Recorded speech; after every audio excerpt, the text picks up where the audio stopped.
Did you know that in 2020, through generous giving, Wynwood has been able to grow the number of missionaries and mission partners we support on a monthly basis by more than 150%? That's right, in 2020, we are now regularly funding the work of 11 global partners. On behalf of our entire Missions Council and each of our 11 global missions partners, thank you for your generous giving and support, not only for these 11 missions partners, but also for each of our short-term missionary trips.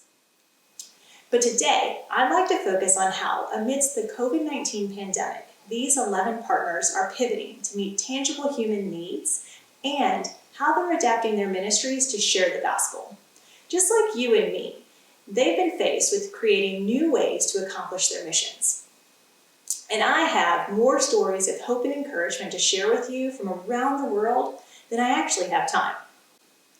I'm going to take you on a few journeys around the world to places like Nigeria, India, and Sri Lanka, where the main source of income for people is day laboring. And with cities on lockdown, families are struggling to provide for the basic needs of their families with things such as food.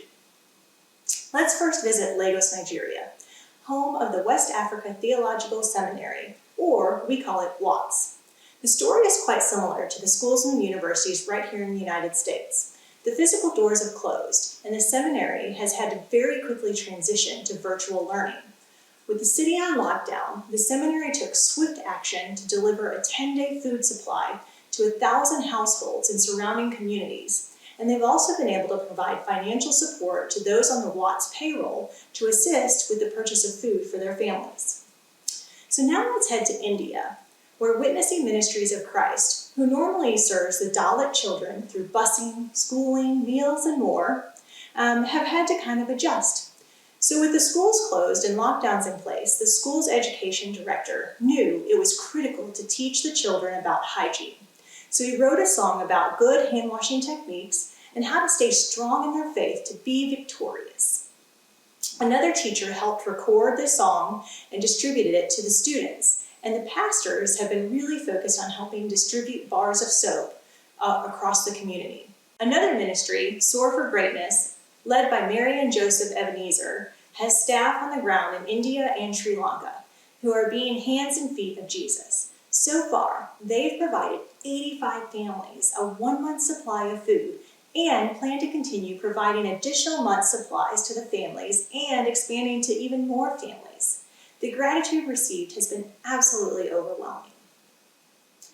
On to Budapest, where YWAM Budapest normally runs a coffee shop, which hosts Bible studies, other events, and they also run a street ministry.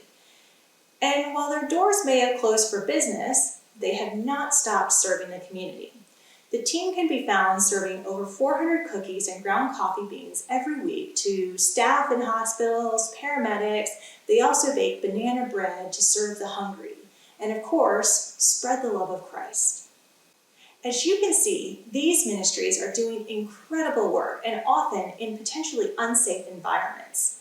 I'd like to ask you to consider how you feel led to partner with the Wynwood Global Missions.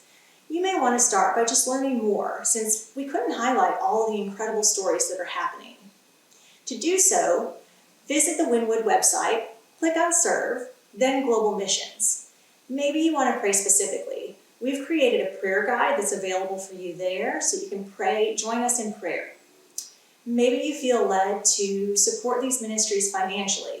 There's also a lot of information available on our website about specific financial needs and how you can help. Most importantly, thank you so much for your love, prayers, and support for our missionaries. May God bless you.